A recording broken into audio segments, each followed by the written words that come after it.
Welcome. Today we're talking about a youth-led project on toxic masculinity in Cambodia, why it matters, and how Cambodian young people make a change. And joining with us today is a project lead, Peter, and a project member, Lita, to share with us what inspired them to start the project and the changes that they hope to see for the future. So thank you so much for sitting with me today. So to start off, what sparked the idea of toxic masculinity and prompted you to start this project? Thank you, Rosie, for having me today.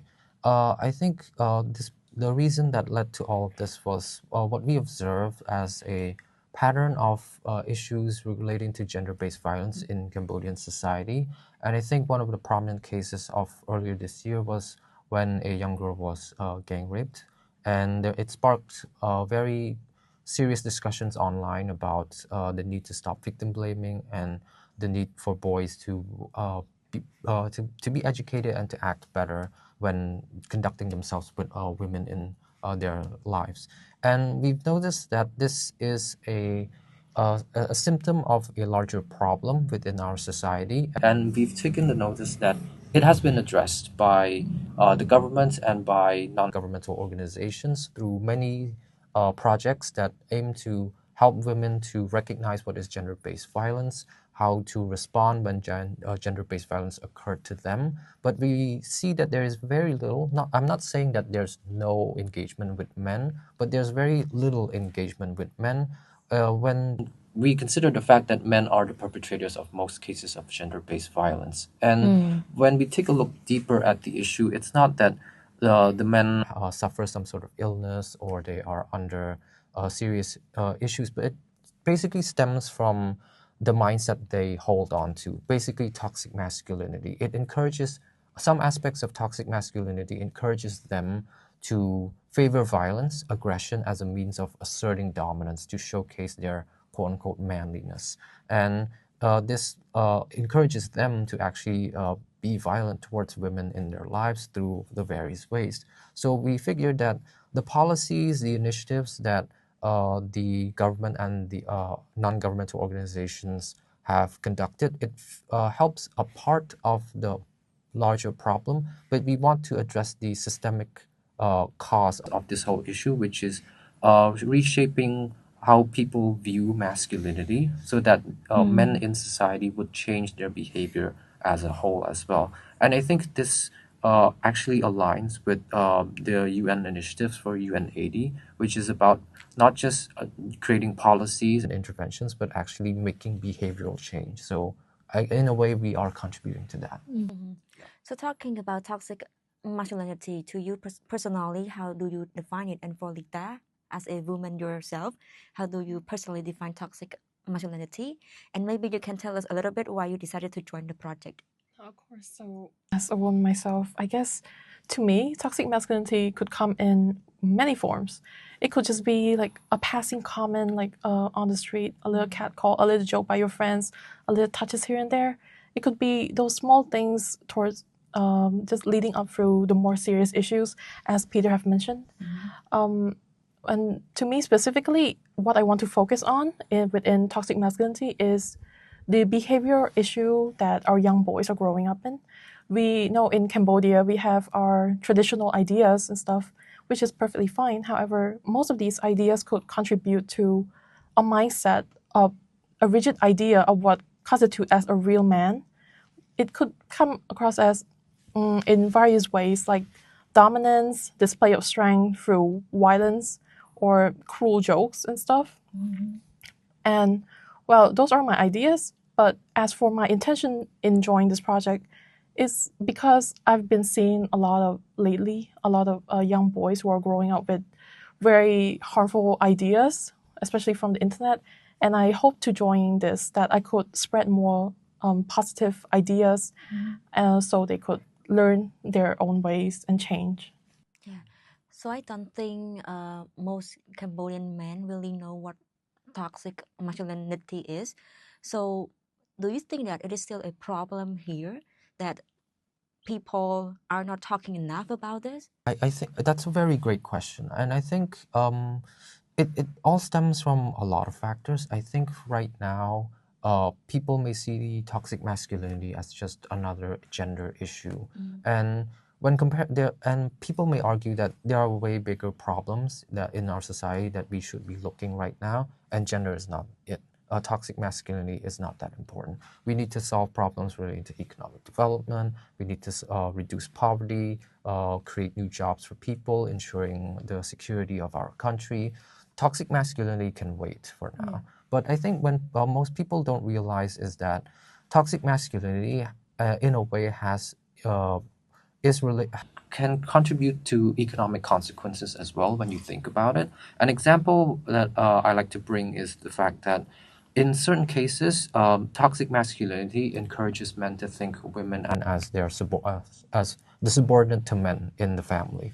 So women are always confined to the household, doing house chores, taking care of the house and the children, but not being allowed to go outside to basically join the workforce and have jobs. And we can say that this is somewhat prominent in the rural areas where traditional thinking, conservative thinking is still very prominent. And in a sense, the consequence here is that when women are confined to the household, they are not allowed to join the workforce, or if they are allowed to join the workforce, they only work in informal economies. They cannot really take up leadership positions or big roles because people doubt that women cannot be leaders because women are so emotional, they cannot control themselves, so on and so forth. So denying women these opportunities means that we are not allowing them to contribute their you could say productive labor into the economy and generate additional revenue. We are actually confining women and preventing them from joining the workforce, and this means that our economy is missing out on a huge untapped potential of workforce from labor participation from women. And I think the other idea from certain men and even women is that um, men being toxic is just natural. There's nothing toxic at all. To them it's it's something natural. It's nothing to be questioned about. It's a natural thing for a man to be emotionally unexpressive. It's quite natural for men to value strength, and in fact it's unnatural for men to be weak, to be emotionally expressive, to cry, to to be vulnerable, to dress themselves femininely or act in a way that's feminine. It's unnatural to be that way instead. So they see the opposite. So that's kind of like my idea on that one. So talking about that for Lita, do you think that is it okay for men to act vulnerable and maybe try to be themselves, act more like a girl?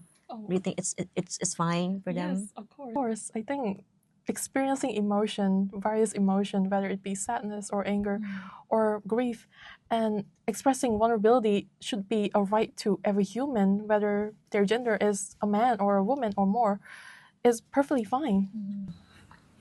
All right, so talking about the project, what activities or campaign are you putting out in your project, and which area that you reach out to, or like which group of people that you reach out to? Okay. When it comes to our project, we're doing two tracks, or you can say approaches simultaneously. So on one hand, we're launching, a social media campaigns primarily on Facebook, and the other one is a training where we aim to. And for the social media campaign itself, it's focused on, the wider public. Because many people, Cambodian users use Facebook for social media messaging and so on. And the training itself is primarily focused on youths, those between the age of 18 to 22 or older. Essentially, we believe that youths are at this intersection of age where they are mature enough to discuss these issues of toxic masculinity. And I think it's important to prepare them before they go on to experience other things later on in life.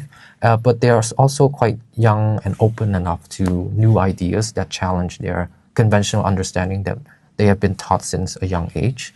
And essentially, for the social media and training, the content that we're focusing on is the first thing is introducing them what is toxic masculinity. And I think in the Khmer language, there's no proper term for it, and there's not a lot of resources on it. So we try to make them understand what is toxic masculinity, what are the forms or manifestations that toxic masculinity can take. And in reality, it can be about the mindset that you have, the values that you hold, the way, the things that you speak, or the behaviors that you act. And we also want to address the causes, the root causes that contributes to toxic masculinity, as well as the effects as well. But we also don't want to just stop there. We also want to emphasize and spotlight, if you will, on positive masculinity as this opposite. Because when people understand the issue of toxic masculinity, they need to, I guess, be guided on the way to embrace the positive aspect, and a positive alternative of toxic masculinity, if you will. Because when people only know about the problem, but they don't know about what proper solution they should or action they should take, they can go in many different directions, and sometimes it can do more harm than good. And one of the core aspects of positive masculinity that we want to focus on is encouraging and as well as teaching, actually, both men and women that it's natural for men to be emotionally expressive, to be vulnerable, and by specifically teaching them to recognize their emotions, what they are feeling, why are they feeling this way, and how to express that emotionally. And I guess on an end note, we also try to incorporate UNESCO's concept of global citizenship education and social emotional learning as well in the teaching process, so that they become global citizens in a way that the content that we teach, we don't just teach about toxic masculinity in the case of Cambodia, but we also try to expand their understanding of toxic masculinity as a global issue as well. And at the same time, hopefully that they can emotionally connect to the issue so that they can learn about it, be emotionally touched, and actually go out there and take action, starting with themselves and with their communities. Okay. That's quite a lot of activities that you put out there. So for Lita, as a member, what are you doing in the project? Like what part that you take the responsibility on? Well, to be specific, I am both the researcher and also graphic designer of the project. But mostly I help with designing graphic for young people who sees them to understand, to take care of their emotions and stuff. I also try to come up with scenarios that these people could read and understand how to dissect them, whether this is toxic or this is positive. But overall, I contribute to the project by supporting them within research areas and also graphic designing. So that's pretty much how I contribute to the project. Do you have any plan to extend your project, like the scope of the project, to the rural area or the provincial areas? Well, that is a hope. We think about, as in terms of like the next phase of the project, we think about doing a training on the trainers, like TOT for short, where we would like to call for, I guess, youth representatives from various provinces so that they can come in and learn about the things that we have shared with the previous batch, with the first batch, so that when they've learned the skills about how to manage their own project, they can actually go to their respective communities and actually hold their own training so that we can amplify the impact of the training itself. But it's still under consideration, and of course, if there are funding available for it to go. Yeah. And how long will the project be running? Essentially, it's concluding by the 20th of October, but officially, of course. But we will hope to continue the project because we still have a set of allocated fundings already to create the second series of trainings. So we hope to at least continue by the end of this year. Yeah. So when you came up with the idea and then write the proposal for the project, the process, it all, what challenges that you have faced like along the way in order to put this project into the existence?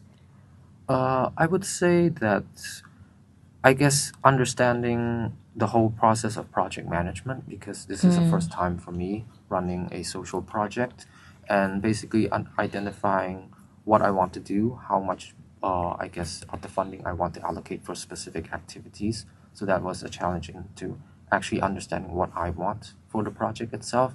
And I guess I like to go into like the whole actual implementation itself, the challenges that I face, and I think one of the key challenges was the fact that convincing people that this is an issue that they should actually care about, especially on social media. What we're doing is educational content, Yeah. and on social media, between there's educational content and there's entertainment content, and between these two, most people would go for entertainment content, and myself, I would go for that as well. It's just too tempting, Yeah. and you can see on Facebook pages or something that's about entertainment, whether it's juicy gossip or meme videos or photos, they have more reactions and attention from people compared to an educational content like ours. And even from well-known respected organizations like the UN, they also struggle with reaching out to people and getting engagement as well.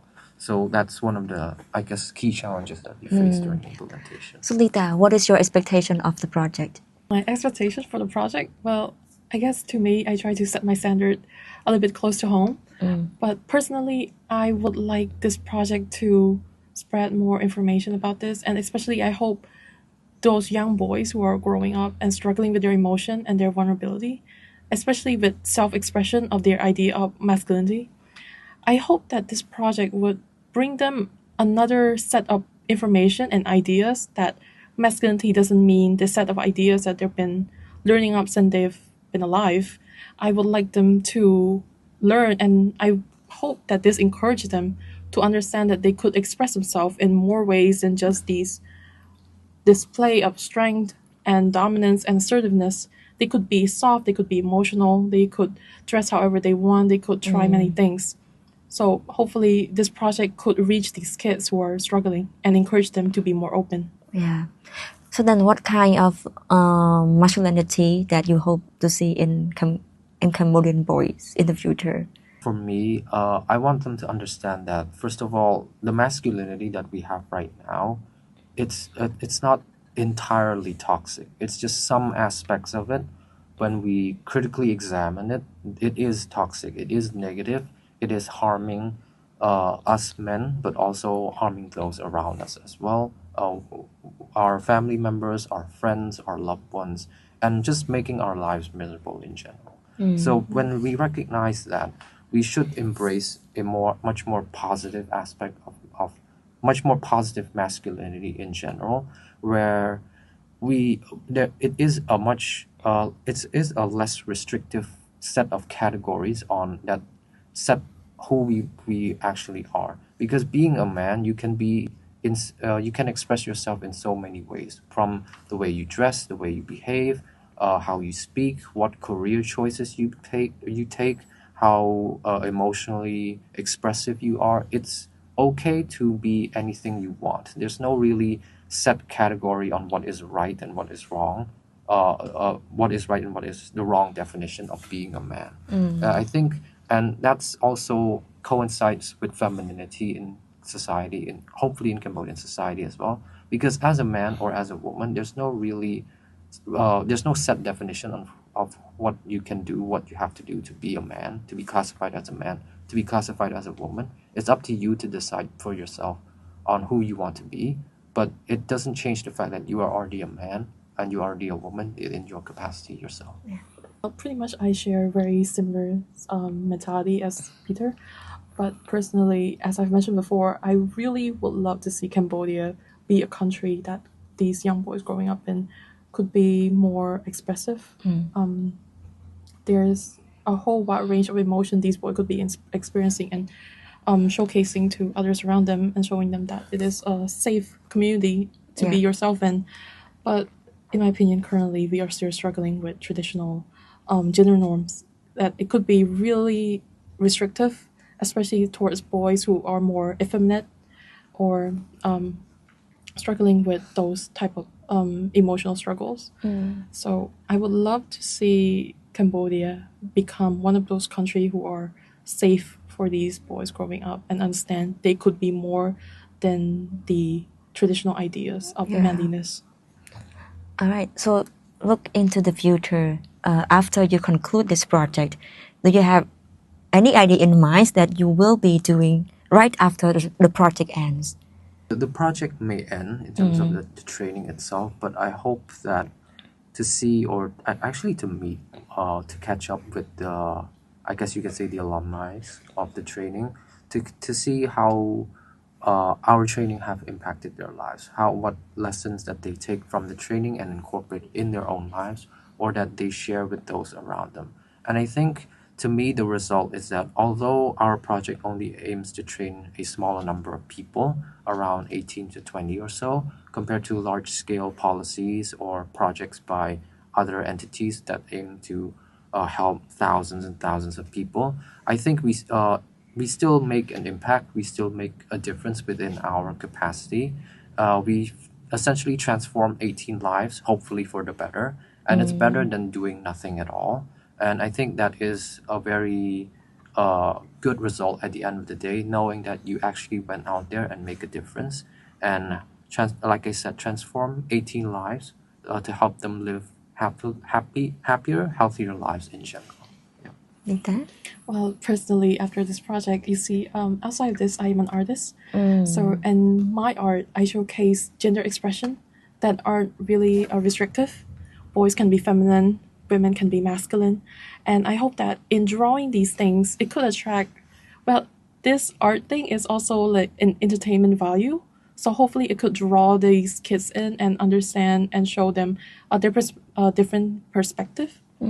I have gotten a comment recently asking under my art, why are the boys like looking more feminine? Why are the girls masculine? And I respond to them, there are no restrictive ways. There are no lock on how you could express yourself. Men could be feminine, women could be masculine. They could be androgynous. They could be however they want to be perceived and how they feel inside. So hopefully through my art, I hope these bring them more ideas and new ideas that could challenge their preconceived notion of masculinity. All right. So thank you so much, Vita and Lita, for walking us through your project, and I hope to see more outcome and more project that you will have in the future. Thank you. Thank you Thank so you. much.